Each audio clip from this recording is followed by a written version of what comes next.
Bonjour les pluches, je m'excuse par avance pour ce bruit, mais j'ai l'impression qu'il va y avoir des travaux toute la journée, donc je vais essayer de parler plus fort que le marteau-piqueur. Excusez-moi pour le dérangement. Aujourd'hui, on va apprendre à faire une petite guirlande pour Halloween avec des petits fantômes.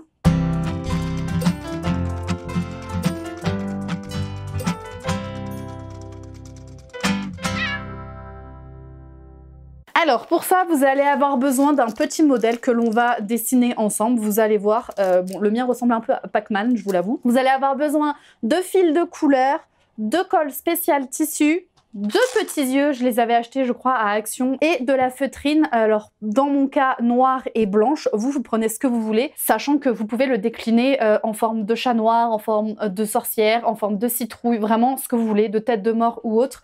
Moi j'ai pris les fantômes parce que je trouvais que c'était très mignon, mais à vous de voir, en fait, le principe sera le même, vous découpez juste la forme que vous voulez. J'ai ensuite choisi de la dentelle parce que je trouvais, donc de chez Action aussi, je crois qu'elle était à 99 centimes, je trouvais que ça faisait un petit peu toile d'araignée en fait, donc que ça allait bien dans le thème d'Halloween. Vous pouvez prendre une corde, un Scooby-Doo, vraiment ce que vous voulez, c'est juste il faut quelque chose pour pouvoir mettre vos petits fantômes dessus. Et ensuite on va se retrouver de l'autre côté pour que je vous explique pas à pas comment on fait. Je dessine un petit fantôme à main levée. Alors pour le coup, le mien, on dirait un peu un Pac-Man, mais bon, on va dire que comme c'est Halloween, on verra tout de suite que ce sont des petits fantômes.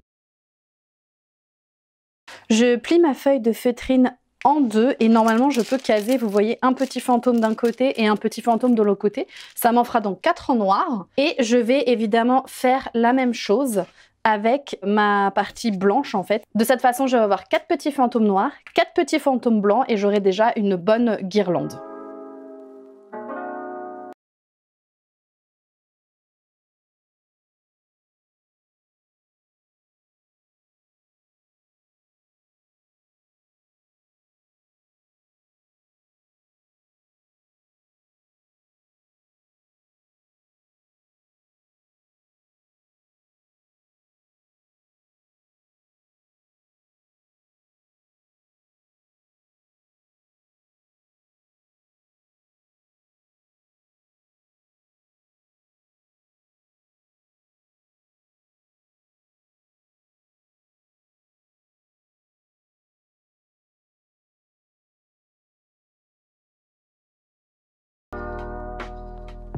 Alors, je vais à présent venir coudre mes petits fantômes. Je vais venir les coudre en fait en faisant juste un petit point ici et là. J'ai pour cela déjà enfilé mes aiguilles avec du fil noir et du fil blanc.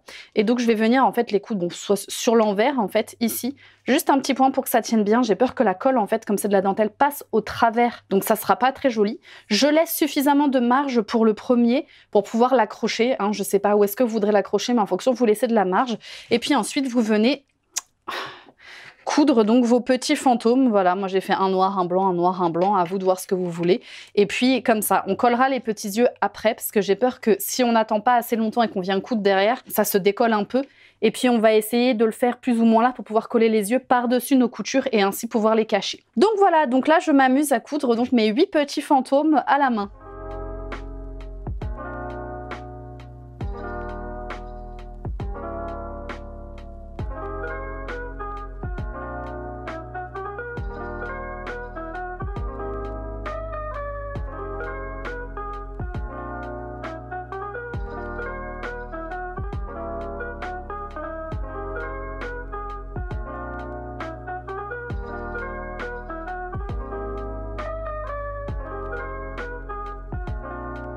Je vais maintenant prendre ma colle pour tissu loisirs créatifs et tous mes petits yeux de couleur achetés chez Action, si possible sur les petits pics que j'ai faits. Alors je vais voir, je vais m'amuser je pense avec les couleurs, faire les formes, etc. J'ai 3 tailles en fait, j'ai des tout petits, là j'ai des moyens et les grands, donc j'ai 3 tailles pour les yeux, donc je vais pouvoir m'amuser là-dessus.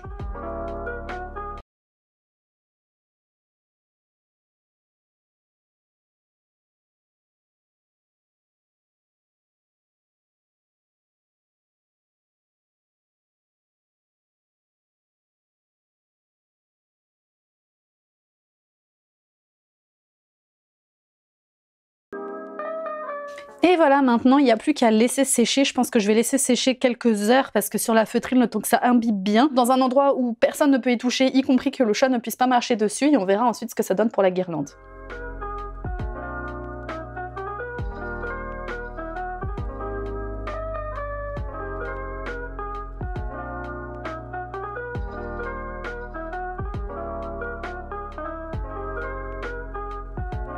Je vous remercie d'avoir regardé cette vidéo, j'espère qu'elle vous aura plu. J'ai essayé de parler au moment où il faisait une pause dehors, mais ça n'a pas fonctionné. C'est assez simple à faire. Si vous souhaitez la réaliser avec autre chose que du tissu, c'est possible. Vous pouvez le faire avec du papier canson par exemple. C'est juste que vous n'allez pas pouvoir coudre et qu'il faudra soit scotcher, soit coller le fil qui est derrière. Moi, je trouve ça plus sympa là en couture parce que forcément j'avais tout le matériel aussi chez moi, donc c'est plus avantageux pour moi. Mais aussi, ça résistera mieux dans le temps et maintenant que je l'ai fait, je pourrais la ressortir aussi au Halloween de l'année prochaine et peut-être l'année prochaine faire avec des petites citrouilles, des petits chats, à voir le reste. N'hésitez pas à me montrer vos petites créations pour Halloween, c'est avec un grand plaisir. Je vous invite aussi à aller voir la vidéo que j'avais fait l'année dernière, à savoir comment faire des petits sacs à bonbons en motif fantôme aussi. J'aime beaucoup ce petit motif fantôme, je trouve ça très simple à faire et très mignon pour les grands et les petits. On pourrait facilement leur créer un petit visage, leur faire des petites bouches, des petits nez, etc. pour les rendre un peu plus terrifiants peut-être pour les plus grands. Vraiment, les limites, c'est votre imagination. Moi, je vous dis, n'oubliez pas que tout ce qui est fait avec amour est toujours mieux fait et on se voit la semaine prochaine.